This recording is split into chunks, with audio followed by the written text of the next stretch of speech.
para los módulos de metabolismo y excreción. Y al final de la clase hablaremos sobre algunos parámetros farmacocinéticos. Y como ustedes, quizás para los compañeros que recién se están integrando, el día, el día miércoles que tuvimos la primera clase, les informé que solamente por esta semana estamos corriendo en estos 2 días, ¿no? Que es día miércoles y día viernes. Su horario habitual va a ser los días sábados y domingos, a- el, el sábado a las 7 y el domingo a las 8 de la noche. Así se va a mantener y siempre las asesorías van a ser antes de las teorías. Solamente por esta semana hubo este pequeño desfase, pero ya el día de mañana van a estar viendo la sesión 2 que es farmacodinamia con Ray. El sábado, bueno, mañana y pasado, ¿no? Para que puedan ir el día miércoles ya con la clase estudiada, van a ir ya conociendo el tema un poco mejor y tengo un mejor desarrollo, ¿no? Y listo. Como ya vieron, además este tema, lo vieron el día miércoles, voy a, voy a tratar de preguntar y también para que ustedes puedan participar, porque de esto se trata la serie por pares. Que ustedes participen, si quizás pueden hacerlo escribiendo o también pueden prender su micro, no, yo no tengo ningún problema. Prenden su micro y normalmente Jesús, tengo una consulta en esto, o no entendí bien esa diapositiva. Pero siempre yo al culminar cada diapositiva, les voy a decir si queda alguna duda. Y ustedes ahí van a poder decirme también. Y al final de la clase, yo voy a hacer un Kahoot para que ustedes puedan consolidar los temas que hemos visto durante toda la sesión. Y bueno, sería darle nuevamente la bienvenida a los chicos que no pudieron ingresar ese día y empecemos con la clase. Eh, Dentro de como ya lo mencionamos, vamos a ver la parte de metabolismo. Primero hay que repasar. Antes de ver el metabolismo, nosotros, eh, al ver los medicamentos, los fármacos, eh, todos esos componentes, que no es exclusivo de estos fármacos, tienen un nombre, que sería los xenobióticos. Pero no solamente, como les dije, es muy exclusivo de ellos, también están incluidos todas las sustancias que son ingeridas al cuerpo y que son extrañas, ¿no? Por ejemplo, acá tenemos ejemplo del ibuprofeno, que en ese caso sí es un medicamento, o también la cafeína, que es un estimulante que ustedes lo pueden encontrar en el café, en bebidas energéticas. El plomo, quizás nadie creo que lo va a hacer de manera consciente. Eso lo hacen en lugares donde hay mucha contaminación, de manera inconsciente, ¿no? Los pobladores de ciertos lugares cerca a minas. El plomo logra ingresar a su cuerpo, no, quizás no por vía oral, pero quizás por el agua, ¿no? Que ingiere, o también dicen por la piel y todo ello. Y otro de los ejemplos también es la nicotina, que uno la aspira a través de o fumando eh, o, o siendo un fumador pasivo, ¿no? O respirando lo que otros fuman. Entonces, todos esos componentes van a entrar a nuestro cuerpo y como ya vimos en la clase pasada, va a ocurrir la absorción, la distribución y una vez acabado esos dos procesos, va a seguir el metabolismo. Pero, ¿qué es el metabolismo en sí? O sea, siempre hemos escuchado el metabolismo desde la respiración celular, desde el tema de biología, pero hay que ceñirnos en sí en la definición, que es un conjunto de reacciones. Claro, porque no es una sola reacción, no es como que es de aquí a acá, no. Son muchas reacciones, como se han dado cuenta, a nivel celular, macro, micro, bioquímicas, por supuesto, catalizadas por enzimas. O sea, que ustedes como ya llevaron el curso de bioquímica, saben que es una enzima, que es una proteína, que es catalizar, acelerar su proceso, ¿no? Que transforman los fármacos o los xenobióticos en compuestos más polares. ¿Qué significa polar? Que sea hidrosoluble. Y chicos, ¿por qué creen que nuestro cuerpo quiere convertir a los xenobióticos o los fármacos en compuestos hidrosolubles? ¿Por qué creen? Así, lo que ustedes crean.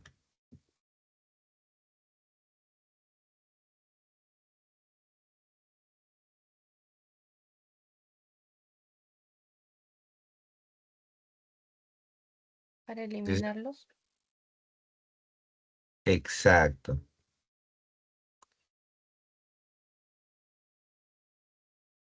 Exacto, muy bien. Muchas gracias por su participación. Claro, porque nosotros lo que queremos es generar para que puedan, uno, viajar primeramente por la sangre y una vez viajado, pasado por los procesos de la filtración, resorción, pueda ser excretado de mejor manera. Por ello, como ustedes mencionaron en la orina. Entonces, nosotros vamos a tener que el xenobiótico va a tener dos características. Uno, que sea muy hidrosoluble y que sea liposoluble. Cuando es, voy a hacer un poco de zoom aquí. Para,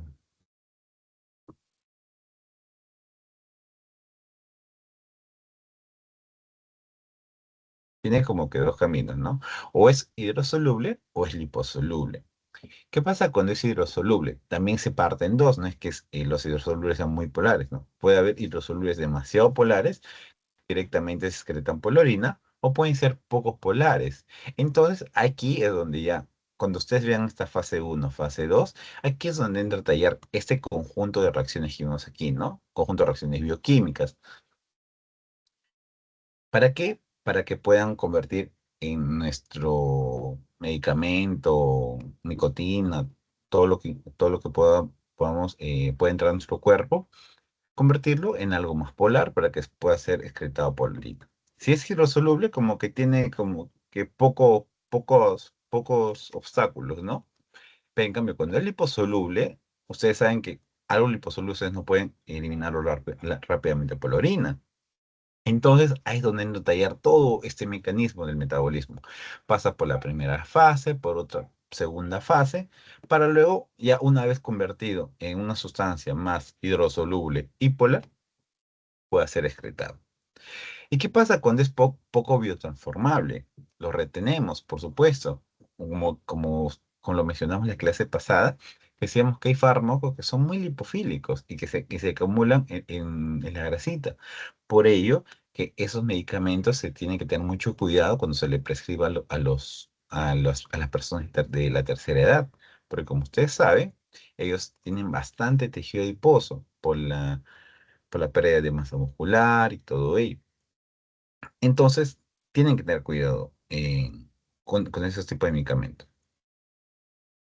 Y listo. Eso en grandes rasgos viene a ser el metabolismo. Entonces, ahora, como ya hemos visto que es un xenobiótico, ya hemos visto que es un conjunto de reacciones bioquímicas, entonces ahora hay que ver ustedes dirán, pero Jesús, tú me dices que hay una fase uno y fase 2. Entonces, ahora, claro, esas reacciones es como que se resumen o como que se distribuyen en estas dos fases. Y ahora nosotros vamos a ver cuáles son estas fases, ¿no? Que es en la siguiente diapositiva. Entonces, con la siguiente continuamos. Entonces, aquí es donde vamos a ver las dos diferentes fases. Y vamos a ver que el metabolismo, en primer lugar, el metabolismo, en qué órgano empieza, en qué órgano se da. Ya, siempre ustedes como escucharon en clase, se da principalmente en el hígado. Muy bien, eso nadie lo va a rebatir, pero ustedes deben saber que hay otros órganos que también eh, donde también ocurre ese proceso. Por ejemplo, ustedes saben que en el hígado, pero ustedes no se cierran con este órgano. También ustedes tienen que pensar que en el intestino también se da el metabolismo, porque ustedes, si se recuerdan de la clase que ustedes ya vieron la teoría, o por la clase anterior que vieron conmigo, yo les dije que cuando nosotros a través de tomamos un medicamento por la vía oral, una vez que pasa el estómago, el intestino y para que pueda ser absorbido, o bueno, para que pueda pasar al compartimento central, que sería la circulación sistémica, tiene que pasar, ¿no? Por el intestino, el hígado, tiene que ser todo ese camino. Y nosotros hemos mencionado que al hacer ese caminito de pasar por el intestino, por el hígado, se pierde su eficacia, pierde cierta eficacia del medicamento. Por eso a ese proceso se llama el metabolismo del primer paso porque recién va a llegar a la sangre, pero ya está perdiendo su eficacia. va bajando su biodisponibilidad. Entonces, desde ahí ustedes se dan cuenta que del intestino, no del hígado, desde el intestino ya están presentes estas enzimas que van a ir degradando, metabolizando ese fármaco. Por ello también no se olviden que en el riñón, incluso en el pulmón, en las glándulas renales, en el cerebro y en la piel. Y aquí está, en resumidas cuentas, las dos fases. Primero, el fármaco pasa por una primera fase, que es el proceso de la oxidación, reducción, hidrólisis, examinación. Luego se convierte en un derivado polar reactivo, pero aún así no puede ser excretado fácilmente. Entonces tiene que ocurrir la segunda fase, que es la fase de la conjugación, metilación, glucuronidación, aminoácidos, etcétera. Y con ello se va a convertir en un conjugado, y ese conjugado va a ser muy fácil de ser excretado. Siempre va a estar con estos nombres glucurónidos, siempre están así con esos nombres muy raritos. Lo que recomiendo es que se aprendan estos procesos porque incluso les pueden preguntar en su seminario. Y en su seminario les pueden decir, eh, dime dos procesos de la segunda fase, dime tres procesos de la primera fase. Pero aquí está un poco reducido. Ahora vamos a ir viendo fase por fase y ahí van a ver que hay muchos más procesos, o sea, mucho más, aparte de oxidación, reducción, hidrólisis, hay más procesos que pueden verse aquí.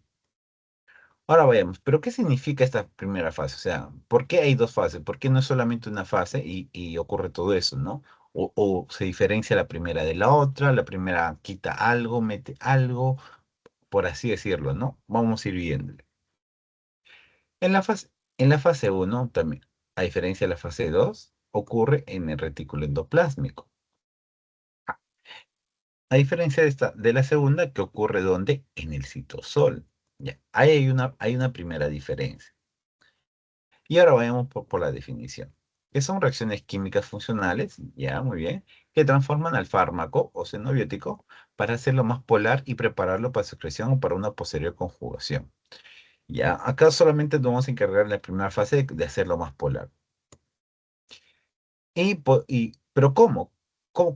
Usted mira, pero tú me dices que lo convierte a polar, pero ¿cómo? Si yo quiero saber cómo químicamente, ¿no? Ya bueno, lo que vamos a hacer es modificar la estructura del fármaco, pero no vamos a hacerlo muy soluble. El que se va a encargar de hacerlo más soluble, se va a encargar, va a ser la fase 2. Nosotros nos vamos a encargar de modificar la estructura y vamos a introducir o exponer grupos funcionales, como el grupo OH, el NH2, el grupo carboxilo, entre todos ellos. Por ello tienen esos nombres, si se dan cuenta, tienen hidroxilación aromática, desalquilación, epoxidación, casi todo tiene que ver con el óxido, como se dan cuenta.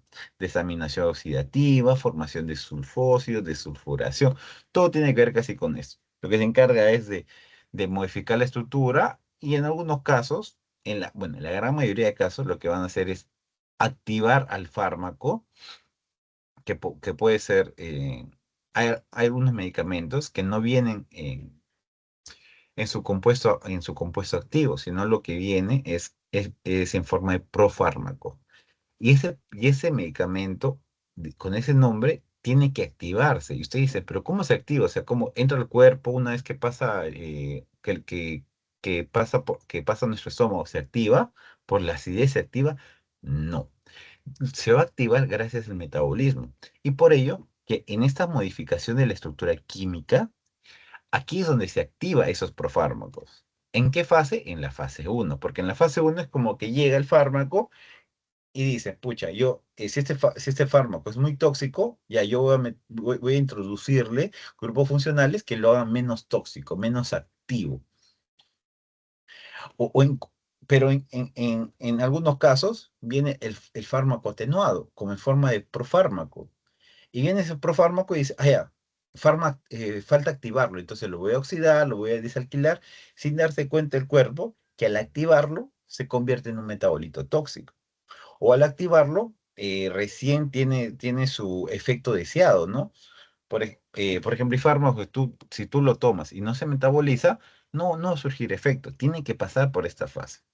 Por ello, es que tienen que entender que esta fase uno no es que solamente se aprendan esto, ¿no? No, no, que fase uno desalquilación, epoxidación, fase 2, glucurinación y listo. No, usted tiene que saber qué es lo que hace, para qué funciona la fase uno. Yo les dije, lo que va a hacer es modificar estructuralmente, químicamente, agregando, quitando el grupo carboxilo, todo ello. Ya, pero ¿para qué? ¿Para qué hace eso? Uno, puede activar al fármaco, si es un profármaco, puede inactivarlo. ¿Por qué? Porque si un fármaco ya cumplió su efecto deseado y tú quieres excretarlo, pero no se puede excretar así el fármaco. Entonces, ¿qué es lo que haces? Lo inactivas, lo conviertes en forma soluble y recién lo puedes eliminar. Si no, no se puede eliminar. El fármaco se queda dentro de tu cuerpo y sigue produciendo el mismo efecto. Como que llega a un receptor, cumple su función, sale, va a otro receptor y cumple su función y así. Si no hay este proceso que es el metabolismo, el fármaco va a prolongar su efecto. Gracias al metabolismo es que nosotros tenemos un efecto, bueno, una duración de efecto de cada fármaco. Por eso que tu paracetamol cuando tomas te dura 8 horas, te dura 6 horas. Listo, es gran parte al metabolismo también. Listo.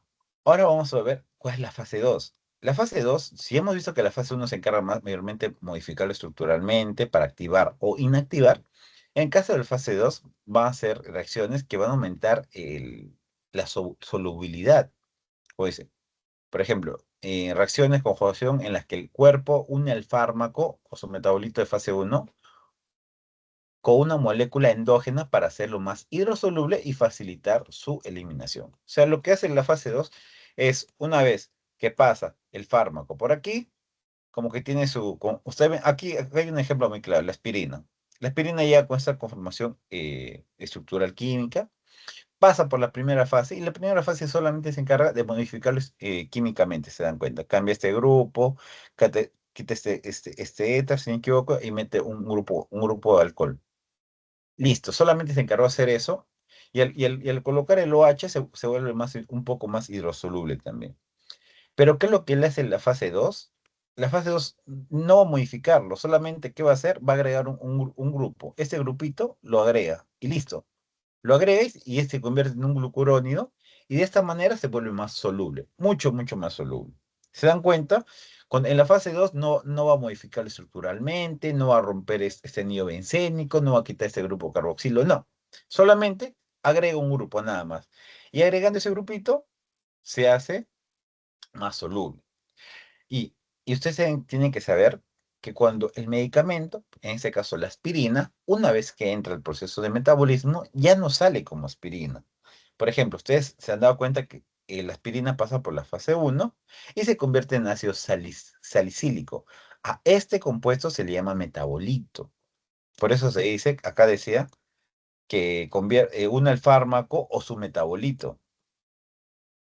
O sea, tiene que pasar la primera fase y una vez a su metabolito le agrega este grupo funcional para que se convierta más soluble. Pero siempre va a ocurrir así, chicos.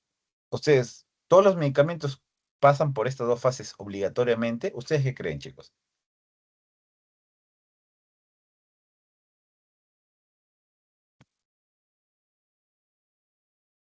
O sea, que todo medicamento que tú tomas sí o sí tiene que pasar por la fase uno y luego por la fase 2.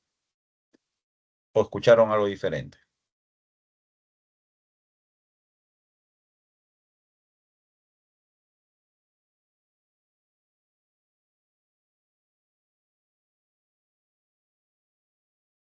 Lo que ustedes creen, chicos, no. Algunos pasan por fase 1 nada más.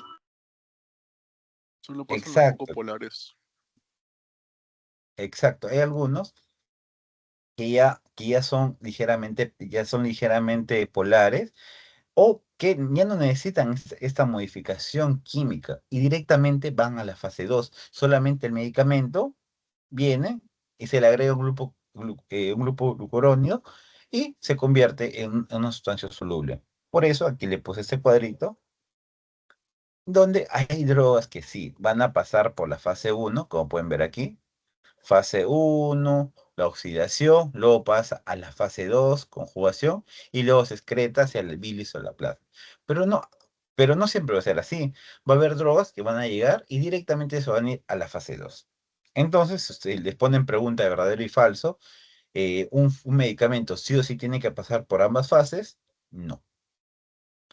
Y, y también hay medicamentos que no van a cruzar ni la fase 1 ni la fase 2.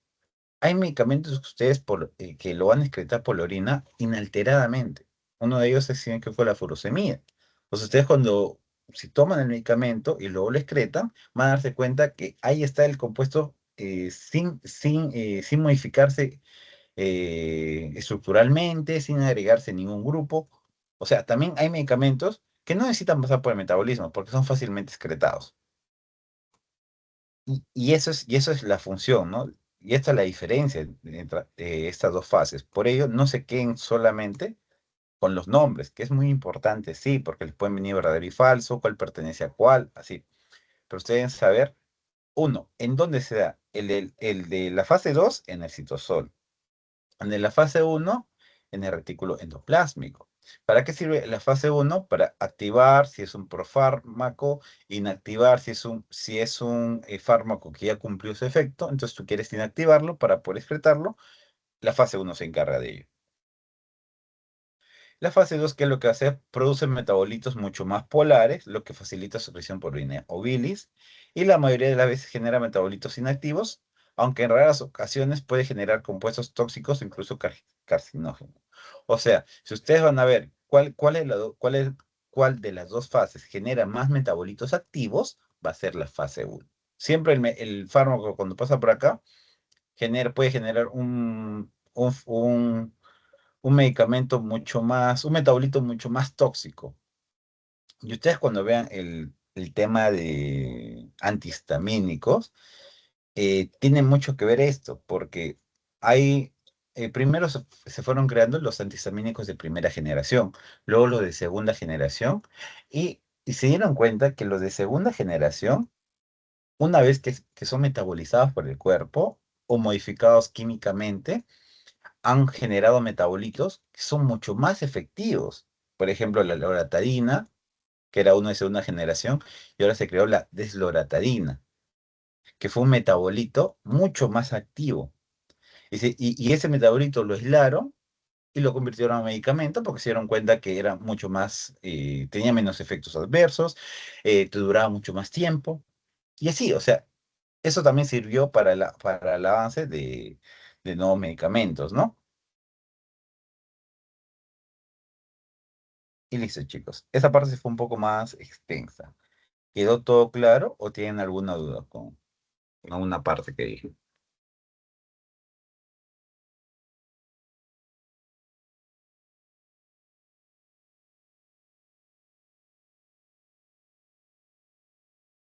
¿O todo claro, chicos? Listo. Entonces, vamos a seguir continuando con la siguiente diapositiva. Que aquí vamos a hablar de la familia Citocromo 450. Hemos mencionado bastante la palabra enzima. Y ustedes saben que es una proteína que se encarga de catalizar los procesos. Ya, pero aquí en nuestro cuerpo nosotros tenemos una gran familia de ese citocromo 450. Vamos a hacer un pequeño zoom. ¿Qué es esta gran familia? Como dice aquí, es un conjunto de enzimas hemoproteicas encargadas del metabolismo oxidativo de múltiples xenobióticos. O sea, gran parte de lo que hemos hablado ahorita de esas enzimas son de esta familia, especialmente durante la fase 1 del metabolismo. Esta es la gran fase donde van a estar todos estos fármacos. Ustedes ya lo conocen como los CYPs, ¿no? CYP12-9, CYP2D6, tantos CYPs que hay. ¿Qué es lo que hacen? Catalizar reacciones de oxidación, reducción o hidrólisis. Tiene una doble función, tanto farmacológica como fisiológica. Y esto es importante porque nosotros siempre hablamos en fármaco que siempre sirve para metabolizar los medicamentos, para agilizar los procesos, pero también esas enzimas están ahí para cumplir funciones fisiológicas. Y ese cuadrito que lo pusieron en su clase era muy importante porque aquí hablan de los tipos de los P450 catalizadas y el tejido donde están localizados. Por ejemplo, en tejido adrenal, se carga de degradar el colesterol con este tipo de enzimas, ¿no? Dice alfa OH progesterona, el aromatasa. En el riñón también está presente en el hígado, en el intestino, en el ovario, o sea, en diferentes tejidos están presentes, o sea, no es solamente que están en el intestino y el hígado pues, esperando un medicamento, no, cumplen funciones en nuestro cuerpo. Por ello es que se han dado cuenta cuando yo les dije que el metabolismo ocurre en distintos tejidos, claro, porque usualmente ya están estas enzimas presentes ahí. Entonces, como están presentes, si llega el fármaco a ese tejido, va a ser metabolizado porque ya está con esas enzimas. Y hay mutaciones que inactivan las CYPs encargadas de funciones fisiológicas y, o sea, si se da un caso que hay una mutación en estos CYPs que mantiene la homeostasis en el, por ejemplo, en la placenta, en el riñón, puede llevar incluso a enfermedades muy graves. Entonces, siempre tener cuidado o estudiar bastante. Hay estudios bastantes, no solamente de ello, sino que les comento que hace poco estaba escuchando una pasantía, estaba viendo que había unas mutaciones en ciertos tipos de personas que viven en la zona andina, y eso les predisponía, por ejemplo, a tener diferentes características, diferentes, por ejemplo, adaptaciones al medio. Y todo con estos CIPSA. Estos CIPSA, aunque no lo crean, son bien estudiados. Lo escuché la pasantía de medicina de altura. Y era muy, muy interesante, me gustó. Y justo relacionando con lo que vimos ahorita. Y ahora vamos a ver, como acá menciona, que son principalmente están en la fase uno. Ahora vamos a ir viendo cuáles son las funciones específicas que genera o cuáles son. En la fase uno, bueno, hay más de 50 enzimas CYP diferentes en los humanos, pero solamente 12 son las más importantes para el metabolismo. Voy a pintar.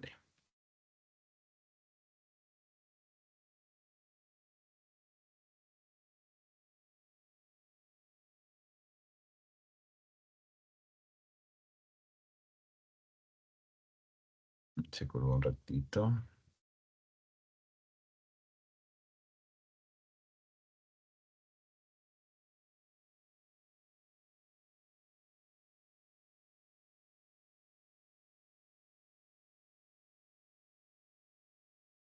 Listo. Son los 12, los que están aquí, los más conocidos, son importantes para el metabolismo de productos xenobióticos. O sea, si bien hay más de 50 CIF, los 38 que no se mencionan mucho están presentes cumpliendo tareas fisiológicas. Los que se encargan sí o sí para el metabolismo de estos productos xenobióticos solamente son 12, que siempre van a escuchar principalmente el CYP3A4, como pueden ver aquí, que tiene casi el 50% de proporción. Y luego le sigue el SIP2D6, el SIP1210 también se escucha bastante, el SIP12-9. Más que el 8, el 9 van a escuchar bastante. SIP12-9, van a escuchar así el SIP12-9, el SIP2D6, SIP3A4, van a escuchar bastante cuando vean los diferentes fármacos que vamos a ir viendo más adelante. Y tienen que tener cuidado con estos dos SIPs, que es el SIP2D6 y el SIP219. ¿Por qué? Porque presentan polimorfismos genéticos que afectan la respuesta a medicamentos. Cuando hablan de polimorfismo, que vamos a ver en la siguiente diapositiva, algo para resumir es que en ciertas personas, en individuos, va a haber como un cambio, una modificación genética especial, y ello le va a conferir la característica de que sean metabolizadores muy rápidos o metabolizadores muy lentos. O sea que el medicamento lo va a degradar súper rápido y con ello va a disminuir el efecto. Claro, porque si tomas el medicamento y lo degrada en una hora, ya no va a generarte efecto. Pero en caso contrario, los metabolizadores lentos, tú le das el medicamento y lo que le debe durar 8 horas, le dura 12 horas, 16 horas. Clásico ejemplo, un analgésico. Tú sabes que si tienes un dolor de diente, un golpe, tú tomas, pasa tu tiempo de ventana que son 8 horas y ya vuelve dolor, se vuelve a acrecentar. En cambio, esos pacientes no, que son metabolizadores lentos, toma el analgésico y está 10 horas sin dolor, 12 horas sin dolor, y tú dices, ¿pero cómo? ¿Se fue el dolor? No, solamente que es un metabolizador lento. Y eso le puede jugar en contra en ciertas enfermedades. Pero no lo quiero mezclar, lo voy a mencionar mejor en la siguiente diapositiva. Y como les dije, ¿no? El CYP4 es el responsable de 50-60% de los metabolismos. Y aquí le puse un cuadrito del DALE, donde aquí hablan de el CYP y los fármacos que están como que correlacionados. Se dan cuenta, el CYP2C19 está presente aquí con el omeprazol, la fenitoína, que es un anticonvulsivo muy conocido. Otro fármaco que es muy conocido, por ejemplo, la warfarina, que es el CYP12C9, que les dije también aquí. Otro, el CYP2D6, que está con la codeína, que es una morfina. Para el alcohol, el CYP12C1. Y luego con el cipresa-4 tenemos ciclosporina, nifedipino, que es un antihipertensivo, la simvastatina y listo. Y no se olviden de la cafeína, que está con el CYP1A2. Y también del paracetamol, si les pregunto. Paracetamol, ¿cuál es su enzima relacionada? El CYP1A2. Ahora vamos a ir las principales enzimas. Ya hemos visto que de la enzima fase 1, los que priman, los que gobiernan, son la familia citocromo, los CYPs todavía. Ahora vamos a ir viendo por qué tienen esos nombres tan raros, ¿no? Que les dije de los procesos, la glucorinación, nombres raros. Y es por las enzimas que están presentes ahí. Por ejemplo, está la UDP glucoronosiltransferasas, que es lo que hace la glucorinación. Glucuronidación. ¿Cuál es su sustrato común? El paracetamol, morfina, ácido valproico. El otro, ¿cuál es la sulfotransferasas? ¿Qué hace la sulfatación? Como dice su nombre. ¿Cuál es el más conocido? Los estrógenos. También paracetamol puede dar. Y luego está la N-acetiltransferasas, que lo que hacen son como dice, a la acetilación. Y aquí está la isoniazida. La isoniazida, chicos, recuerden bastante porque es un fármaco antituberculoso y tiene bastante polimorfismo genético, justo lo que le mencioné anteriormente. ¿Y en dónde tiene? Justo en estas NATs. Van a ver que hay NAT A', NAT B'. Hay cantidad, hay varios, bueno, hay bastante polimorfismo genético.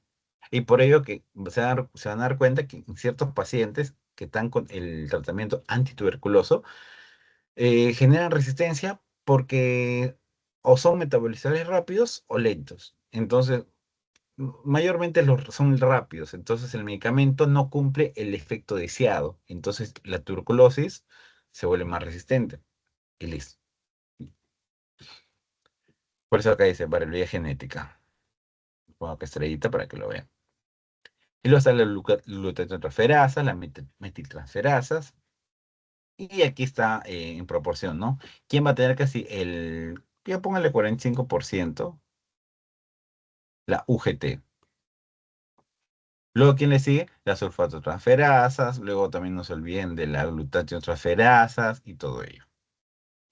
Y aquí, por ejemplo, un ejemplo, ¿ve? Y viene la enzima, viene con el UDP, ¿qué es lo que va a hacer al fármaco? Le va a agregar ese glucurónido en el proceso de la glucuronidación y lo va a convertir en ese proceso.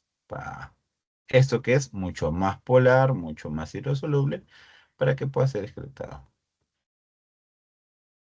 Este cuadrito y este es el proceso de la metáfora de la conjugación. ¿Quién se encarga de hacer la conjugación? La UDP, glucoronosiltransferasas.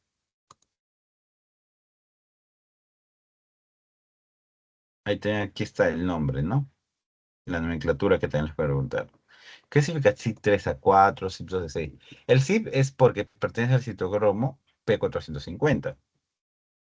Por eso es CYP, citocromo P450. El 3 viene a ser la familia que pertenece, el A la subfamilia, la 4 la isoenzima, y luego van a tener ese asterisco. Cuando viene ese asterisco, es lo que yo le decía de prima a prima. Cuando ven el asterisco, es cuando hay variabilidad genética. En otras palabras, cuando hay polimorfismo genético.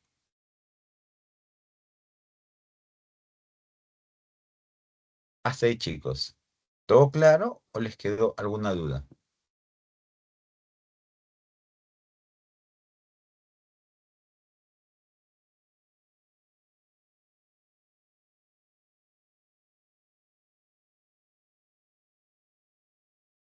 Listo, entonces ahora vamos a continuar con la siguiente parte, que está muy interesante.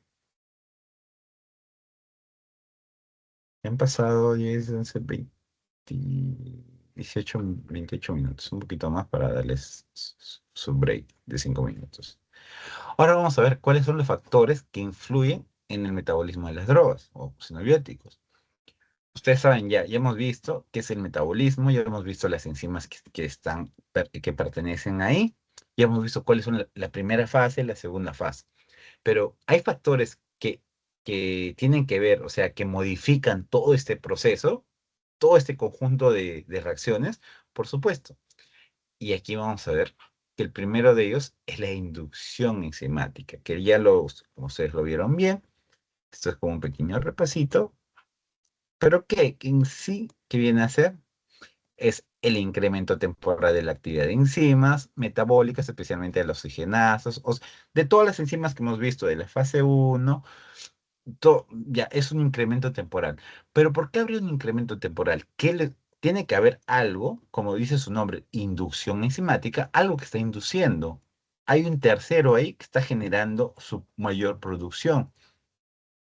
Por eso dice, como consecuencia de una exposición crónica a ciertas drogas llamadas fármacos inductores. Estos son acá los malvados que van a llegar y van a generar ese proceso un poco descontrolado, ¿no? Que esa enzima que siempre se producía de 10 diarios, por así decirlo, 10 enzimas diarias, va a llegar ese tercero y va a hacer que se produzca 20, 30, 40, 50 enzimas diarias. Entonces, ¿qué es lo que va a generar? Dice acá su nombre, va a generar la síntesis y actividad enzimática. ¿Y qué es lo que pasa con ello? Va a acelerar el metabolismo y como yo les dije, tú tomas el medicamento, lo degradas muy rápidamente, no va a tener el efecto deseado, porque lo normal es que tú lo ingieras, lo absorbas, pase sus 6 7 horas, donde ocurra todo su metabolismo. Pero no, cuando hay una inducción enzimática, la enzima se va a producir de más, se va a hacer mucho más, va a sintetizar mucho más rápido tu medicamento. Entonces, si tú tomas un analgésico, a las 2 horas vuelve dolor. Y tú dices, ¿pero qué? No me hizo efecto. ¿Qué pasó? ¿Está mal la marca? ¿Está mal esto? No. Quizás estás tomando otro fármaco y no te diste cuenta. Ustedes lo van a ver en seminario el día lunes, o no sé si ya lo llevaron, con los anticonceptivos orales, que hay una paciente que tomó la isoniazida, ya recuerdo. La isoniazida o la rifampicina, no me recuerdo. Bueno, era una mujer que tomaba regularmente anticonceptivos orales y luego fue detectada con tuberculosis y le dieron el tratamiento de tuberculosis. Y la isoniazida, si mal no recuerdo, era un inhibidor un inductor enzimático. Entonces, ¿qué es lo que generó? Que el anticonceptivo que la paciente tomaba lo metabolizó muy rápido y no generó el efecto deseado. Por ello es que la paciente llegó a embarazarse. Y ese, pero yo estoy tomando anticonceptivos orales, yo estoy cumpliendo mi, mi régimen, o sea, estoy tomando diario a la hora adecuada, el orden adecuado de pastillas, porque tiene como unas flechitas y todo ello. Entonces, ¿qué pudo fallar? ¿Denuncio a la empresa? ¿Mi cuerpo está mal? No, solamente que los medicamentos los que has estado tomando por la tuberculosis han generado eran inductores y han hecho que tu cuerpo metabolice muy rápido el anticonceptivo. Es por ello eh, que no tuvo el efecto deseado. Por eso dice reducción de la eficacia terapéutica. Chicos, perdón. Y esto lo van a ver bastante en varios fármacos. Cuando ustedes vean, este fármaco es inductor, este fármaco es inhibidor. Pero aquí estamos viendo inducción. Puede generar toxicidad si se producen más metabolitos reactivos. Eso lo explica con ese cuadrito para que vean. Y es un proceso reversible, por supuesto, porque ¿qué es lo que tienen que hacer? Quitar el inductor nada más. O sea, quitas el medicamento que estás acompañándolo. Quiero hacer ciertos cuadritos. Por ejemplo, este cuadro, aquí van a ver cuáles son los fármacos inductores de la actividad enzimática y cuáles son los que tienen su metabolismo alterado. Por ejemplo, el fenobarbital, que es un barbitúrico, va a generar inducción enzimática. ¿Y a quién va a afectar? A la warfarina. Por ejemplo, la warfarina es un anticoagulante oral. Entonces, ¿por qué lo tomas? Para que disminuyas el estado trombótico de tu sangre. Entonces, si tomas el fenobarbital, va a hacer que la warfarina se degrade muy rápido. Entonces, si esa persona tenía tendencia a generar trombosis, va a generar trombosis porque el fenobarbital disminuyó el efecto de su anticoagulante. Y aquí está, era la rifampicina, chicos, me había equivocado. La rifampicina es un inductor enzimático. Y en este caso, aquí está el ejemplo, justo el ejemplo que les di en su caso clínico, o bueno, era el caso clínico cuando yo llevaba, no sé si se repetirá, la rifampicina con los anticonceptivos orales. Yo le dije, la paciente tomaba rifampicina, empezó a tomar rifampicina y eso hizo que los anticonceptivos perdieran su eficacia. Y por ello que luego fue al doctor porque se había dado cuenta que se había quedado embarazada, ¿no? Y no entendía por qué si estaba tomando anticonceptivos. Otro más conocido, la fenitoína. La fenitoína es un gran anticonvulsivo. Bueno, es un buen anticonvulsivo, ¿no? Anticonvulsivante. Y también puede ser inductor. Y luego tenemos el etanol, carbamazepina y todo ello. Este cuadrito lo ayuda bastante para que puedan ver cuáles son los fármacos más conocidos, ¿no? Y luego que iban a ver otros, por ejemplo, cuáles son los inductores del CYP12 9, cuáles son los inductores del CYP2D6, cuáles son los inductores del CYP3A4. El de aquí es el que más se va a interesar porque es el más conocido. Como pueden ver, ¿quién se repite? La carbamazepina, ciclosporina, eritromicina, que es un antimicrobiano, el nifedipino, verapamila. Todos estos de aquí son inductores de CYP3A4. ¿Y a quién afecta? Incluso pueden afectar la carbamazepina, puede afectar así a... No, no, estoy equivocando. Estos de aquí son los inductores y estos de aquí son los sustratos. Por ejemplo, la carbamazepina viene a ser el inductor y decir 3 a 4, ¿y a quién va a afectar? A la misma carbamazepina. La dexametasona también, el fenobarbital, la fenitoína, la rifampicina. Estos son los inductores, como ahí bien dice su título, ¿no? Y estos son los substratos. Igual, al CYP2D6, ¿tiene un inductor? No tiene uno conocido. Del CYP12 9, ¿tiene inductores? Por supuesto, la rifampicina y el fenobarbital. ¿Y a quién van a afectar? A la warfarina, fenitoína y ibuprofeno.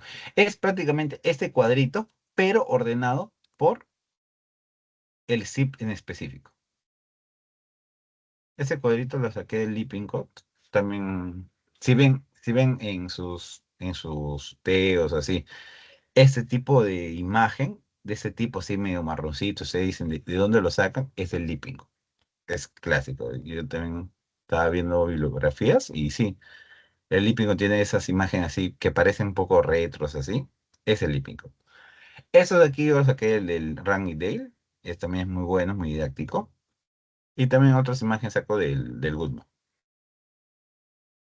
Y aquí, y aquí es de cómo es que hay ligandos. Por ejemplo, hay receptores nucleares que inducen el metabolismo de fármacos.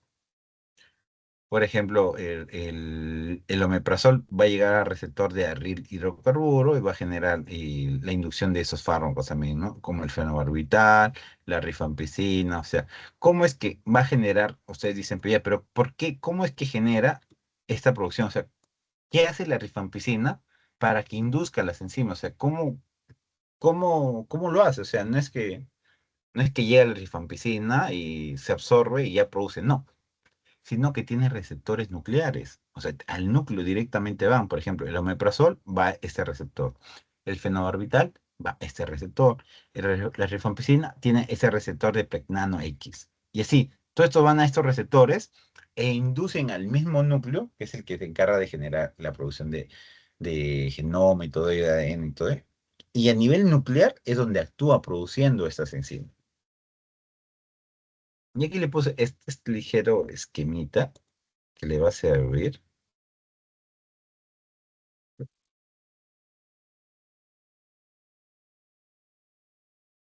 Porque yo les mencioné bastante de los profármacos, entonces ustedes tienen que pensar en ello. Por ejemplo, ustedes tienen que empezar un metabolito o un fármaco, acá póngale, por ejemplo, la aspirina o cualquier fármaco que ustedes piensen. Si el fármaco es un profármaco, o bueno, si es en forma de... Ya, sí, sí.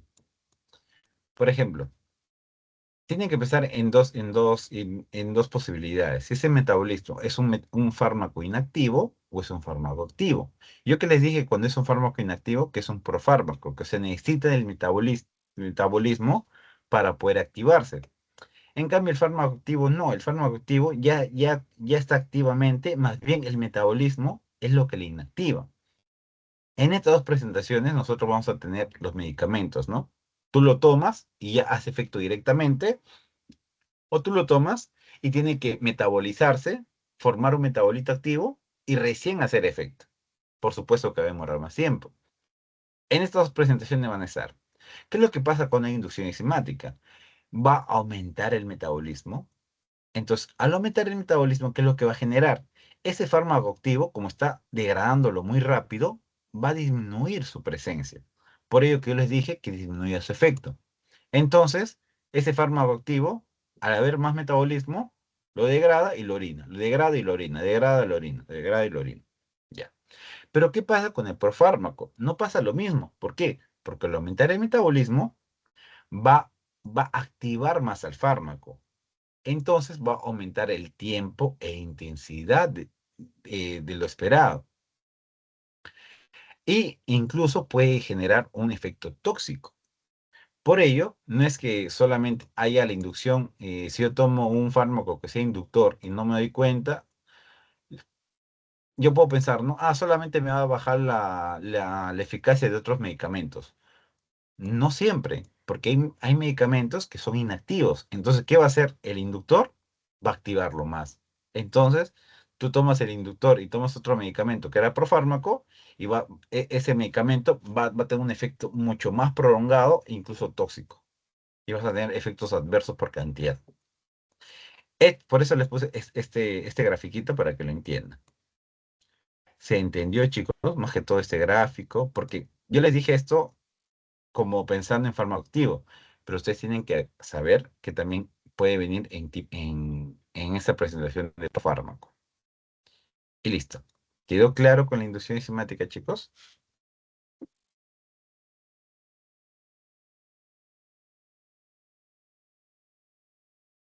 Listo. Entonces, ahora vamos con la contraparte, la inhibición enzimática.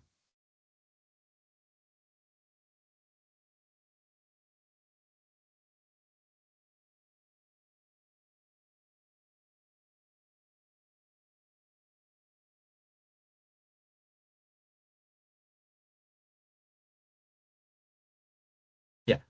En ese caso, este factor lo que va a hacer, va a generar el efecto contrario. Si ya inducía el metabolismo, acá va a inhibir el metabolismo. Como dice su nombre, es con una sustancia, puede ser incluso alimentos, chicos. Reduce la actividad de las enzimas y disminuye el metabolismo. Entonces, ¿qué es lo que va a hacer si tú tomas el medicamento y tu metabolismo está demasiado lento? El medicamento no se va a degradar, entonces va a seguir prolongando ese efecto. Va a ir va a ir a un receptor y luego va a ir a otro receptor y así va a estar prolongando efecto. Eleva la concentración plasmática, mayor riesgo de efectos adversos y puede provocar interacciones farmacológicas importantes. Eso lo vamos a ver aquí. Al igual que la anterior diapositiva, vamos a ver a los fármacos que son inhibidores, por ejemplo, allopurinol, cloranfenicol, ciprofloxacino. Estos de aquí, cloranfenicol, ciprofloxacino, son antibióticos, corticosteroides, eritromicina, otro antibiótico. Y aquí van a afectar a la mercaptopurina, que es un fármaco que se utiliza para la púrpura trombocitopética inmune. Se utiliza, es un antimetabolito. Otro que es la fenitoína, anticonvulsivo, amiodarona, antiarrítmico. teofilina, warfarina, ciclosporina. Todos estos fármacos va a afectar estos de aquí. ¿Qué es lo que va a hacer? Va a inhibir su metabolismo, entonces va a tener un efecto mucho más prolongado. Y aquí hay de un estudio que saqué, donde el jugo de pomelo, el jugo de toronja, lo que es también un inhibidor enzimático. Así que tienen que tener cuidado si algún familiar, principalmente las personas mayores, están obsesionadas porque dice que pierden el colesterol, creencias en sí, y le gusta tomar el jugo de toronja. Tienen que tener cuidado porque se ha demostrado que suele ser un inhibidor enzimático. Entonces, esos pacientes, si toman sus medicamentos este alimento es un inhibidor, puede prolongar los efectos de sus medicamentos. Puede tener esa interacción, ¿no? De igual manera, vamos a ver este esquemita. El metabolito, como les dije, puede venir en su forma activa o en su forma inactiva. En este caso, el metabolismo va a bajar porque se está inhibiendo. Entonces, el fármaco activo va a aumentar o prolongar su efecto. Y el fármaco inactivo, ¿qué es lo que va a hacer? Ya no va a tener el efecto terapéutico, porque como no hay metabolismo, no va a haber quien lo active o va a bajar su activación. Entonces, su efecto va a ser, se va a ir mermando. Por ello, si tú tomas un inhibidor enzimático sin darte cuenta y a la par tomas un medicamento que es profármaco, te vas a dar cuenta que ese profármaco no va a surgir efecto. ¿Por qué? Porque no se está activando, porque tu metabolismo está inhibido.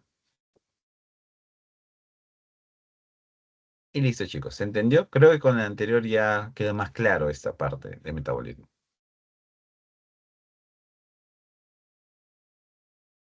¿Todo claro, chicos? ¿Siguen despiertos?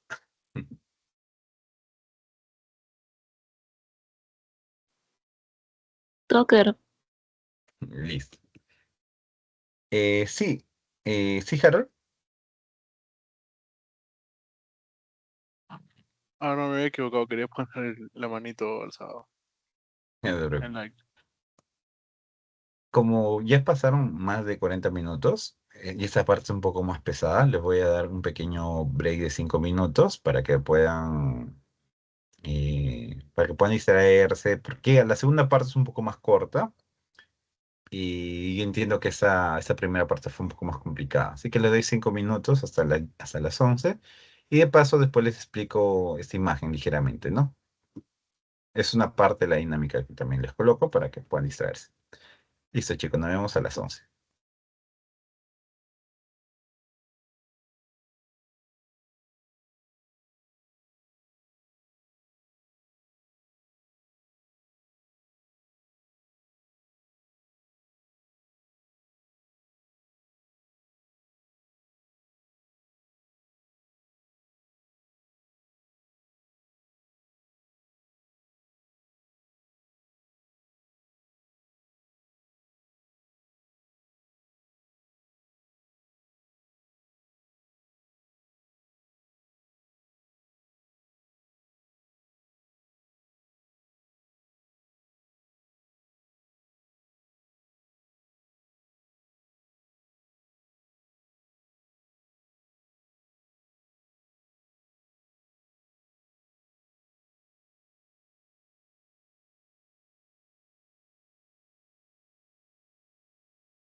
Ya listo, chicos. Esta imagen siempre los coloco a mitad de la clase, uno para que puedan como que quitarse todo lo de fármaco y así puedan como que hacer un pequeño reseteo de su mente.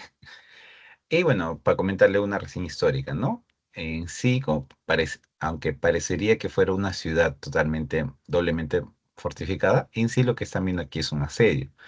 El famoso asedio de Alesia, donde Julio César aisló a Vercingetorix, que era el líder de los galos, para, uno, asediarlos, y por ello construyeron como una primera muralla, a lo cual, al saber que venían tropas para liberar a Vercingetorix, que era el líder, crearon otra muralla alrededor. Por ello que ven, y es una de las obras más interesantes de estrategia militar de Julio César, ¿no?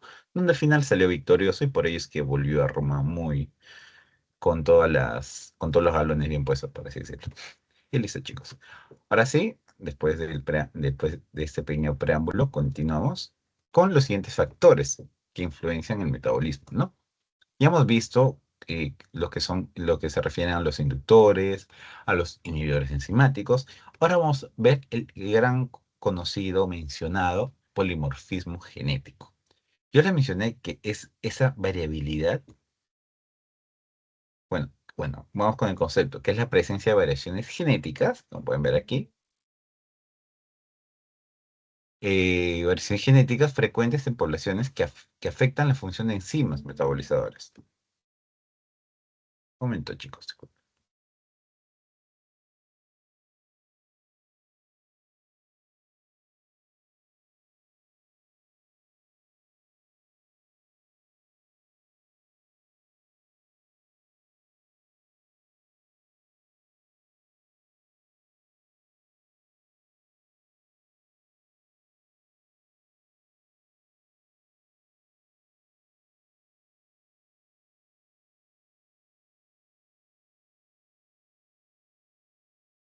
Ya, disculpen, chicos, por la demora. Es como les digo, esa variación genética que puede haber en distintos tipos de personas. O sea, puede haber, hay un grupo de personas que pueden ser, como les dije, metabolizadores normales, otros que pueden ser metabolizadores pobres o lentos, otros que pueden ser metabolizadores muy rápidos. ¿Y qué puede ocasionar esto? Que puede haber interacciones farmacológicas importantes. ¿Por qué? Porque, como yo les digo, si ustedes toman un medicamento, en caso de un paciente que sea metabolizador muy rápido, puede disminuir el efecto. O viceversa, si el paciente toma el medicamento y es un metabolizador muy pobre, va a prolongar el efecto. ¿Y qué pasa si tú prolongas el efecto y tomas otro medicamento pensando que ya el efecto iba a mermarse? Va a generar una interacción, porque va a haber un medicamento que está prolongando mucho más el efecto deseado. Entonces, en estos casos se tiene que tener bastante cuidado con prescribir medicamentos, tienen que hacer bastante ustedes el seguimiento del paciente, si están viendo los efectos deseados del medicamento o hay un efecto prolongado, hay un efecto acortado. Tienen que ustedes preguntar al paciente cómo está yendo, no es que ustedes prescriban y listo, no, tienen que ver el seguimiento para que porque ustedes principalmente van a ver en antibióticos que sí tienen una relevancia importante, porque hay medicamentos antibióticos, como les dije, del esquema antituberculoso, que en peruanos tuvieron ese esquema, tomaron, fueron muy adherentes, pero ¿qué pasó? Que no hacía efecto. Su tuberculosis sensible a los medicamentos se volvió resistente.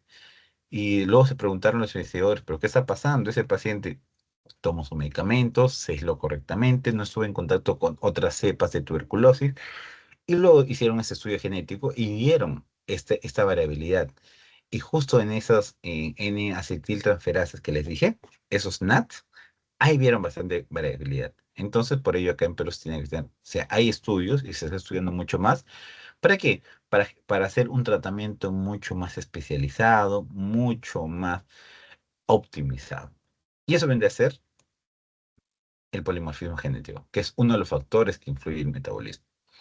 Otro de los factores viene a ser el estado fisiológico. Uno, la edad, el sexo y el estado en que está la persona.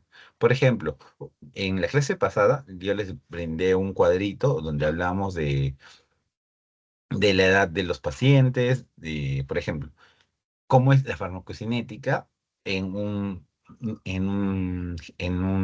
infante, cómo es en una persona de la tercera edad, y cambios muy significativos, desde la absorción, porque el niño no está muy madurado, por así decirlo, su estómago tiene un pH muy bajo, no, alto, alcalino, no es lo suficientemente ácido. Además, el niño no tiene las enzimas, por así decirlo, maduradas también. Por ejemplo, no tiene el SIP así tan diverso como nosotros lo tenemos. En cambio, el adulto mayor tiene más predisposición a tener una disfunción hepática. Por ello, las enzimas también ya no están al 100% como una persona joven. Y así, o sea, tienen bastantes características que lo diferencian. Entonces, ustedes no van a prescribir a un paciente de la tercera edad como un paciente joven. Igual que en el sexo, también las mujeres tienen mayor actividad del CYP3A4 y menor del UGT, porque influyen más las hormonas. Y también el estado fisiológico. Por ejemplo, en embarazo, estos cambios hormonales que mencionaron pueden alterar las enzimas. En una enfermedad hepático-renal, caso un señor tenga cirrosis, un señor tenga hígado graso, no va a tener el mismo metabolismo, va a tener mermado. Es como si estuviera tomando algo que le generara una inhibición enzimática. Y también en personas desnutridas, que puede afectar la síntesis de enzimas. ¿Por qué? Porque las enzimas están compuestas principalmente, son proteínas. Y si una persona tiene una dieta hipoproteica, está caquéxica, no va a poder producir las enzimas adecuadas. Y listo, chicos. Esos son los otros factores que me faltaba mencionar. Y luego aquí este cuadrito los coloqué de la lectura que era la lectura que les dejaron para práctica. Era sobre las interacciones que generaban. Y aquí vamos a mencionar algunos puntos. Por ejemplo, ¿qué es una interacción farmacológica? Es una situación cuando un medicamento se modifica por la presencia de otro fármaco, alimento, enfermedad u otra sustancia. Y ya lo vimos claramente cuando hay una inducción, cuando una inhibición enzimática. Yo les dije, puede ser por un fármaco o puede ser por una enfermedad. Hay pacientes, como le digo, que están con cirrosis, que están con hepatopatías. Entonces, esos pacientes no, es como estarían con una inhibición del metabolismo. Alimentos también, yo les dije el jugo de pomelo, que es un inhibidor enzimático. ¿Ves? O sea, no solamente fármacos, puede haber un tercer factor que está generando esa interacción farmacológica. Y aquí están los tipos, ¿no? Fármaco, fármaco, medicamento al otro. Fármaco, enfermedad, un fármaco empeora una enfermedad existente o la enfermedad modifica el metabolismo del fármaco. Fármaco, alimento, nutrientes afectan la absorción y metabolismo. Fármaco, alcohol, aumenta toxicidad, efectos sedantes. Esto principalmente cuando ustedes vean depresores del sistema nervioso central, van a darse cuenta que no se debe tomar con alcohol. ¿Por qué? Porque tiene un efecto, los dos son depresores del sistema nervioso central y pueden generar una sinergia en Zoom o de potencia incluso, y puede llevar incluso a la muerte. Por eso tienen que tener cuidado con el alcohol. Y los fármacos con productos herbales, como suplementos que pueden potenciar o antagonizar efectos. Luego, hay dos mecanismos, el farmacocinético que más nos compete ahora, pero también el farmacodinámico. El farmacocinético es lo que le dije, que puede disminuir o aumentar el metabolismo, altera la absorción. Y el fármaco dinámico es lo que le digo, ese efecto de sinergia. ¿Qué significa sinergia? Que es como que un efecto suma al otro. Es como si esto te disminuía el dolor, el otro te disminuía el dolor. Eran dos medicamentos distintos. Uno te disminuye el dolor y el otro también te disminuye el dolor, pero con otro mecanismo. Entonces, si tú tomas los dos medicamentos, te va a aliviar mucho más el dolor. Pero no solamente va a haber ese tipo de sinergia, también va a haber antagonismo, donde un fármaco va a antagonizar con la función del otro fármaco. Uno es por ejemplo, eh, uno te eleva la presión y el otro es antihipertensivo. Eso puede generar. Y los factores que aumentan el riesgo en adultos, la polifarmacia, que es el uso de 5 o más medicamentos, las múltiples comorbilidades, la disminución de la homeostasis y reserva funcional, y listo. ¿Cuáles son los ejemplos clínicos? Ciprofloxacino, que es un antibiótico, con la glibenclamida, que puede generar hipoglucemia grave. Luego que está el ginkgo biloba, más la aspirina, puede generar mayor riesgo de sangrado. La metoclopramida en Parkinson puede empeorar los síntomas del bloque dopaminérgico. La claritromicina más warfarina aumenta el efecto coagulante y así. Es un pequeño resumen de su lectura que pueden ustedes aquí también revisarlo, ver algunos puntos que les interesen y le va a ayudar bastante para su práctica. Y una vez terminado ello, vamos a ver lo que es la excreción.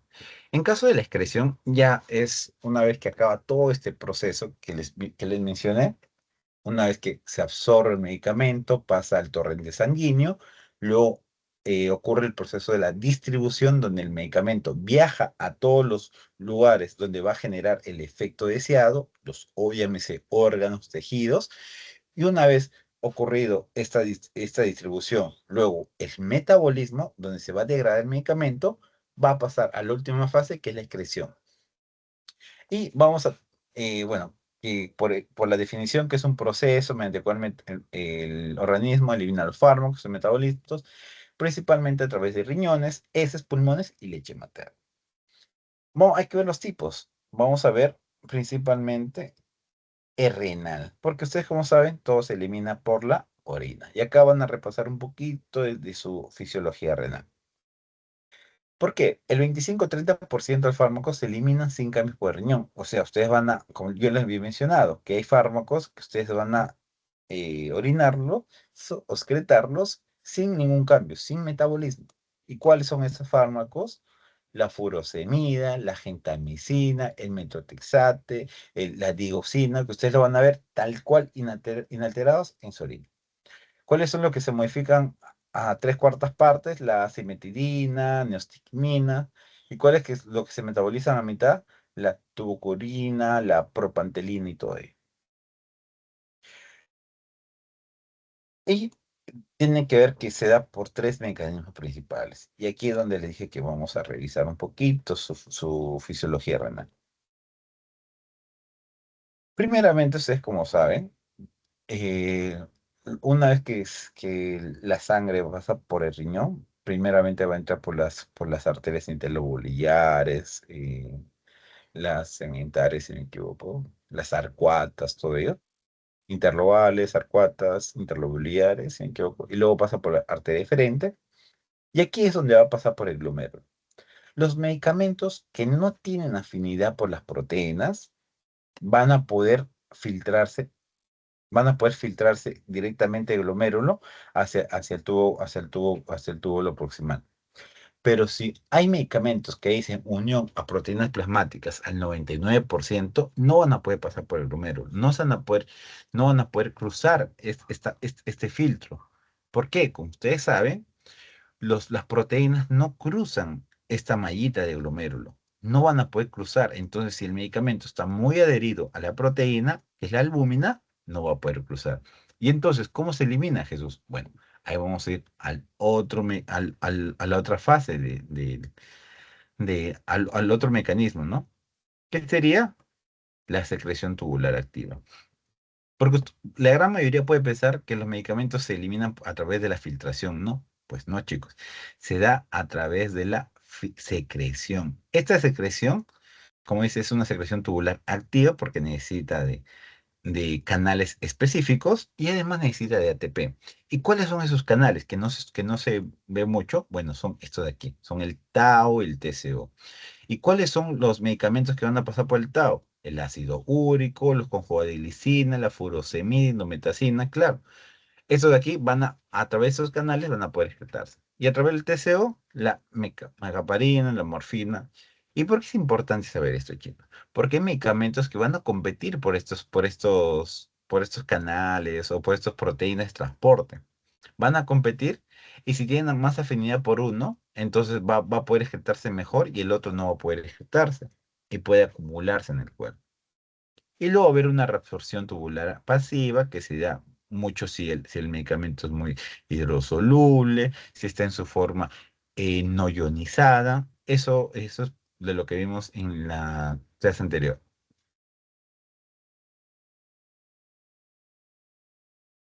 Y algo más por mencionar por aquí, el aclaramiento renal, que eso lo vamos a ver en los parámetros, pero es importante que sepa que la eliminación de los fármacos se expresa más adecuadamente al el clearance, se llama aclaramiento renal o el clearance, ¿no? Se define con el volumen de plasma que contiene la cantidad de sustrato que se elimina del cuerpo. O sea, es como los mililitros que se están eliminando del cuerpo, o sea, como la cantidad de sustrato que estaban en esos mililitros que se está liberando, por así decirlo, el cuerpo. Y se calcula a partir de la concentración plasmática, la concentración urinaria y el flujo urinario mediante esta ecuación. Y eso es uno de los tipos, el más conocido, ¿sí? Que lo van a ver. Luego está el otro tipo que es el biliar fecal. Estos de aquí tienen que tener bastante cuidado. ¿Por qué? Porque el biliar fecal tiene una característica importante. Que ustedes saben que una vez el- se acumule, por así decirlo, los fármacos o los desechos de los fármacos en el ácido biliar, tienen que darse cuenta que en ese jugo biliar están los fármacos que son muy, muy polares y además que tienen un alto tamaño molecular. Por ejemplo, si fármacos que no se degradaron, que no se metabolizaron y tienen un alto tamaño molecular que no puede pasar por el riñón, se van a eliminar por la bilis. Ahí van a ver los medicamentos más pesaditos, más concentrados. Por eso, los fármacos no absorbidos, no absorbidos o administrados por vía oral pueden eliminarse directamente en las heces. La expresión biliar se realiza mediante transporte activo, generalmente contra gradiente de concentración. ¿Y qué es lo que pasa? Que cuando ustedes eliminan los desechos por la bilis, lo normal es que se vaya a las heces. Pero ustedes, como escucharon la anterior clase, el intestino es el órgano con mayor área de absorción. Entonces, al tener mayor área de absorción, si nosotros tratamos de eliminar algo por ahí, hasta que llegue hasta el intestino grueso, todo ese viaje que hace la bilis se va reabsorbiendo ligeramente. Entonces, el medicamento, una vez que se excreta, vuelve a reabsorberse. Y esto se le llama la circulación enterohepática. Y tienen que tener bastante cuidado con los medicamentos que se excretan por la bilis. ¿Por qué? Porque también se van a volver a reabsorber y van a generar, van a tener un efecto mucho más prolongado. Con lo pulmonar, algunos puntos que es la principal vía para eliminación de gases y anestésicos volátiles, se produce por difusión pasiva y su velocidad depende de tres puntos: la solubilidad del fármaco en sangre, flujo sanguíneo pulmonar y la ventilación alveolar. Y la leche materna también es importante porque ustedes saben que puede pasar los ciertos medicamentos antibióticos hacia el niño, ¿no? Hacia el bebito.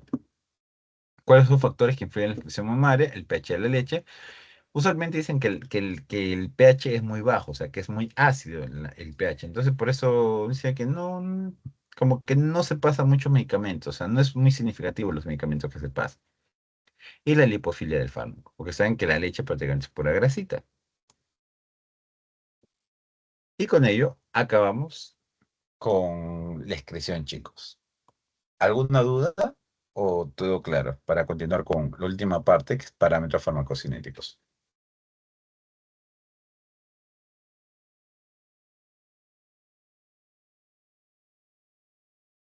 ¿Todo claro, chicos?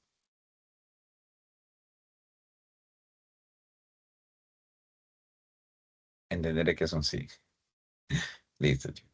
Entonces vamos a ir con la última parte, que son principalmente los parámetros que van a ver bastante cuando vean los estudios, además cuando vean, principalmente van a ver en antibióticos más. O también cómo es su cinética de eliminación de los fármacos, cómo se van a, o sea, si tú tomas un fármaco, mientras más medicamentos tomes, más vas a excretarlo, o va a haber un punto donde la excreción se va a tornar constante. Es importante saber para así ver si el medicamento tiene mayor riesgo de toxicidad o no. Porque, ¿qué pasa? Si dices que un medicamento, por más que tú ingiera bastante medicamento, va a llegar a un punto donde tu orina va a eliminar una cantidad constante. No es que mientras tú más tomes, más elimines. No. Y entonces ahí vamos a ver esa cinética eliminación cuando hablamos de orden cero y de orden uno. ¿Qué es el orden cero? Cuando hay una cantidad fija eliminada por unidad de tiempo. Claro. Por ejemplo, los sistemas sistemáticos cuando se saturan, va a llegar a un punto donde la velocidad no va a cambiar. O sea, va a llegar a un punto donde se va a hacer estable y no va, donde tú por más que aumentes la dosis, la tasa de eliminación se va a mantener igual. Se va a mantener igual, igual, igual, igual. Y entonces no vas a poder, por así decirlo, por ejemplo, en la aspirina, ¿no? Cuando hay dosis muy altas de aspirinas, la tasa se mantiene igual de excreción. Entonces, ¿qué va a pasar? Te puedes intoxicar. Igual con el etanol, igual con la fenitoína. En cambio, el orden uno es cuando hay una fracción constante eliminada por unidad de tiempo. O sea, que si tú, mientras más medicamento tomes, más vas a excretarlo. Entonces, va a haber un menor riesgo de que te puedas intoxicar, porque ya no se va a acumular mucho en tu cuerpo. Pues dicen, ¿no? El ejemplo, el paracetamol. Mientras más fármaco hay, más rápido se elimina. También la amoxicilina. Y eso es lo concerniente con cinética de eliminación. Luego hay otros parámetros que ya tienen que ver con ese cuadrito, que es con la cantidad de medicamento en la sangre y con y con el tiempo que pasa, ¿no? Por ejemplo, aquí vamos a ver la semivida o tiempo de vida media, que van a escuchar bastante. La semivida de este medicamento es tanto, dura tanto. Bueno, es el tiempo que tarda la concentración plasmática en el fármaco en reducir 50%. Entonces, como que llega al punto máximo, que es la concentración máxima, y entonces el tiempo que demore llegar a este punto y bajar a la mitad de la concentración se le llama semivida. Es porque si lo traduces esto a otro término, que es cuando el medicamento ha perdido la mitad de su concentración máxima. ¿Cuál es otro? El volumen de distribución, que es el volumen teórico que se relaciona con la cantidad total de fármaco en el organismo con la concentración de plasma. ¿Y qué significa este ABC? El área bajo la curva. ¿Qué significa, como muy bien dice ahí, la exposición general de un medicamento? Por ejemplo, si tú tomas más medicamento, mayor cantidad de medicamento y dura mucho tiempo ese medicamento, vas a tener una curva mucho más grande. ¿Qué significa ello? Que vas a tener una mayor exposición al medicamento. Por ello que es todo el área que está por debajo de aquí, ¿no? Desde que llega al punto máximo, que es la concentración, hasta que se empieza a eliminar. ¿Por qué? Porque esa parte es absorción, porque es cuando ya está a su punto máximo, que es cuando está aquí en el torrente sanguíneo. Y una vez que está en el torrente sanguíneo, empieza a disminuir. ¿Por qué? Porque se está eliminando, se está degradando. Eso viene a ser con el área bajo la curva. También hay otro concepto que es la concentración más baja de medicamento en la sangre, la concentración máxima que mencioné, el tiempo máximo, que es el tiempo que demora en llegar a su concentración máxima, y listo. Y por último, el clearance, ¿no? Que ya lo mencionamos anteriormente, que es el volumen de plasma que se elimina, bueno, el volumen de plasma del que se elimina completamente el fármaco, ¿no? Por unidad de tiempo.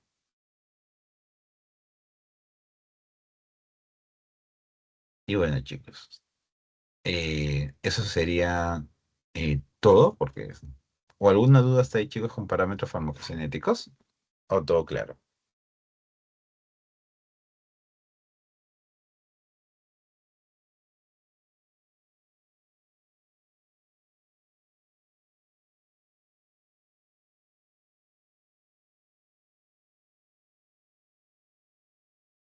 Bueno, entonces ahora vamos a ir con la última parte, que es el Kahoot, para poder integrar todos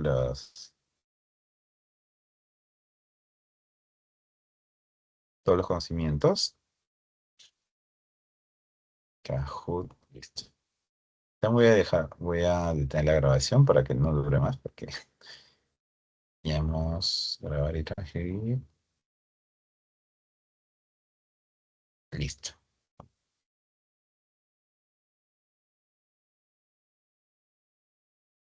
A lo mejor no para que salga el cajón también.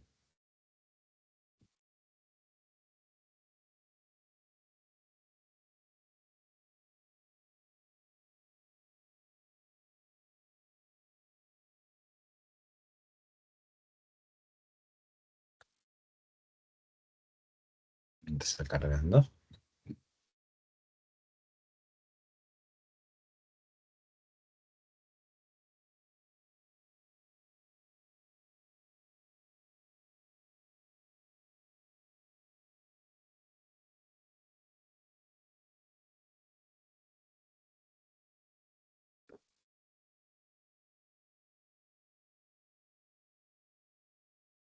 Ya. A ver, está entrando.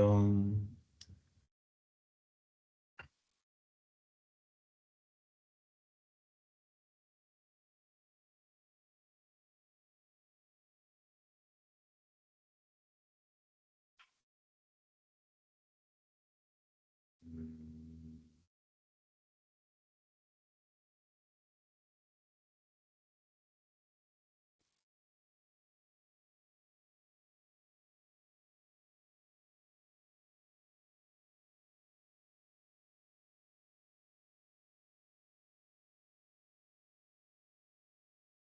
Ya listo, chicos. Pueden ir abriendo su Kahoot. Ahorita les mando el código para que se pueda unir al jueguito.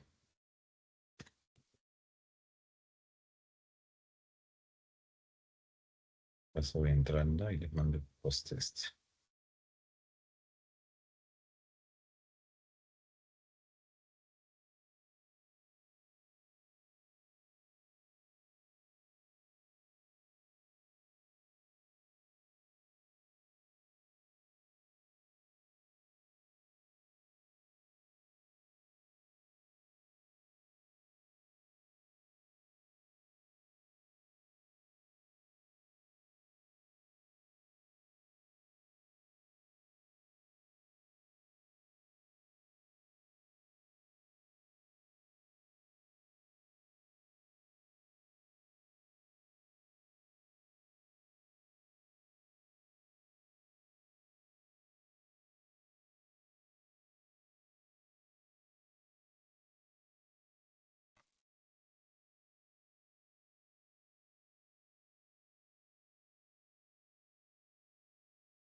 Ya, chicos.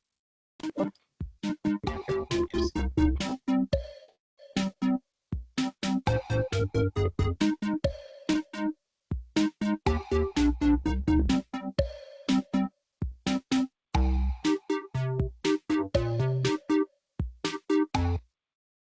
y por lo que entiendo, su seminario empieza este lunes, ¿cierto? Bueno, ahora que todo se hizo virtual, lo van a hacer por Teams, imagino.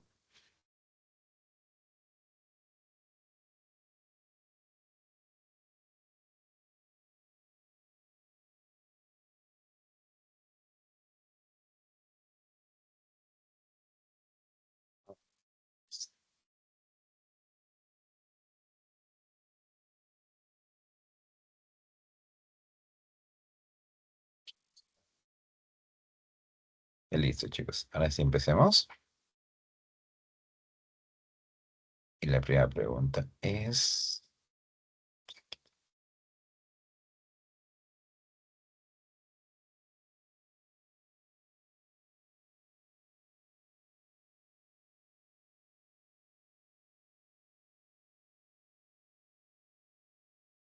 si un fármaco A es un inductor enzimático, ¿qué efecto tendrá sobre un fármaco B eh, que es administrado simultáneamente? Aumentará la concentración, disminuirá la velocidad de metabolismo, disminuirá la concentración plasmática, no habrá cambios. ¿Qué piensan, chicos? Marquen.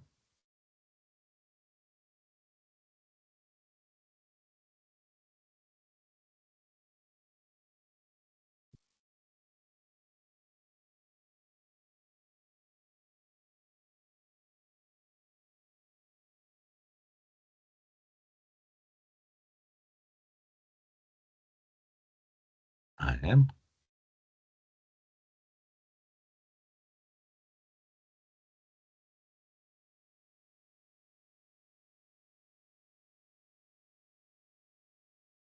No, acá estamos marcado. Por ejemplo, si un fármaco A es un inductor enzimático, ¿qué es lo que va a generar? Va a aumentar el metabolismo del fármaco, va a aumentar el metabolismo en sí. Y el fármaco B, que es un sustrato, entonces, ¿qué es lo que va a pasar? No aumentar la concentración plasmática, porque más bien va a disminuir la concentración plasmática. Cuando se dice plasmática, significa que está en la sangre. Entonces, ¿qué es lo que va a hacer el inductor? Va a agarrar todo el fármaco presente en la sangre y lo va a degradar muy rápidamente para poder excretarlo. Entonces, lo que haría es, aquí la respuesta es la María. Lo coloqué mal acá cuando lo hice. Es la María. La B tampoco no es porque no disminuye la velocidad de metabolismo del fármaco. Tendría que ser un inhibidor enzimático para que disminuya la velocidad. No es que no haya cambio, sí hay cambio. Acá la respuesta es esta amarillita, chicos. Tengan cuidado con eso, por eso les puse ahí para que... ¿Quedó claro la pregunta, chicos?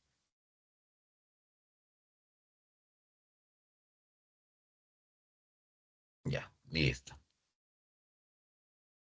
Entonces, continuamos con la siguiente.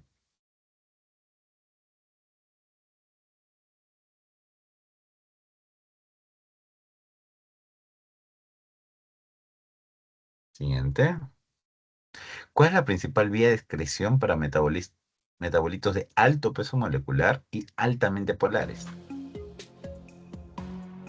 Pulmonar, filtración glomerular simple, excreción biliar, sudor y saliva.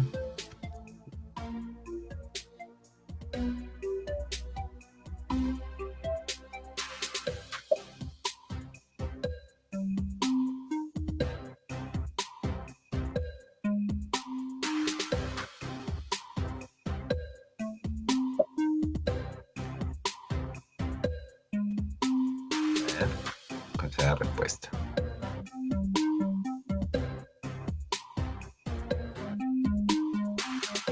Cinco, 3, 2, 1. Sí, muy bien, chicos. La excreción biliar.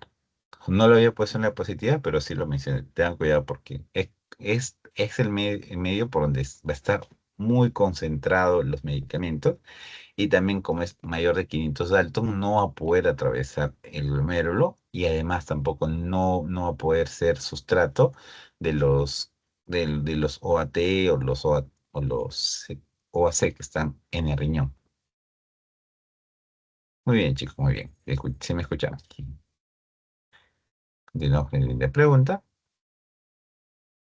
¿Por qué la alcalinización de la orina con bicarbonato aumenta la excreción de fenoorbital, que es un ácido débil? Esto tiene que ver también con la clase anterior, pero es parte de excreción. A ver si se recuerdan, más o menos. Porque disminuye la filtración glomerular, porque inhibe los transportadores OAT, porque aumenta la liposolubilidad del fármaco o por el principio de atrapamiento iónico.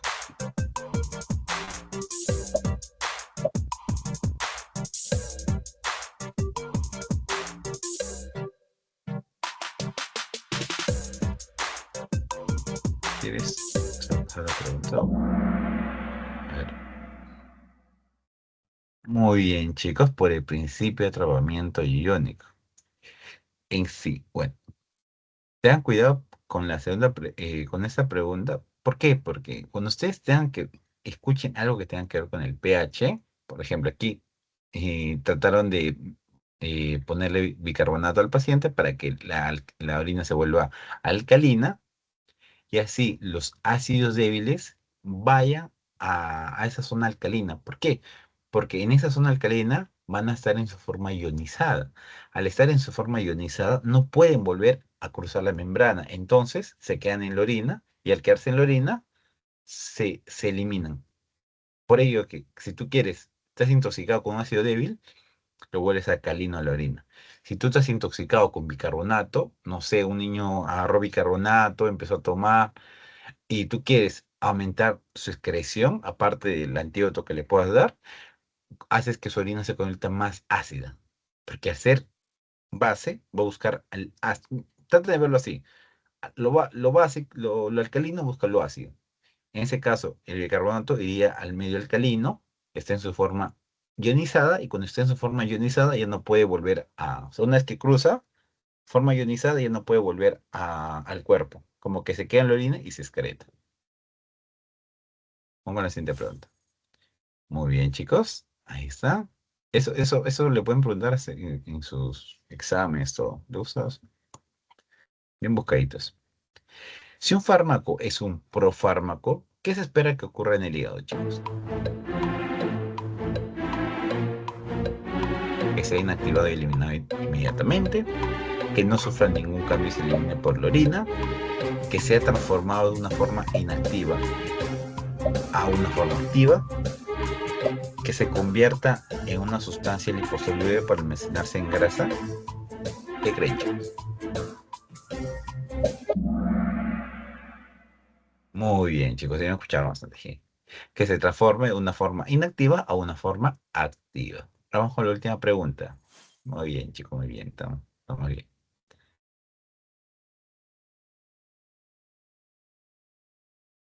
En la excreción, el proceso de reabsorción tubular pasiva se ve favorecido cuando el fármaco es altamente hidrosoluble e ionizado, una molécula muy grande unida a proteínas, cuando es liposoluble y se encuentra en su forma no ionizada, o cuando es un gas volátil. ¿Cuándo creen, chicos?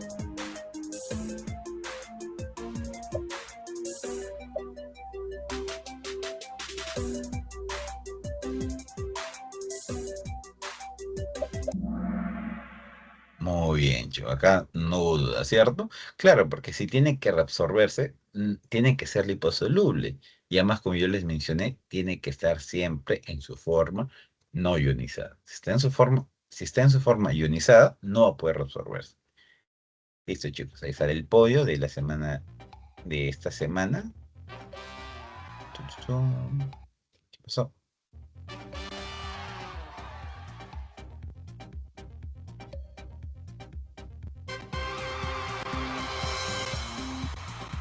Se me colgó, chicos. Ah, no, sí. Ahí está. Felicidades, Lucero, Lee. Así, chicos. Esto es, bueno, espero que les haya gustado la clase. De igual manera, iré dejando de grabar la grabación. Y les voy a pasar ahorita el post-test.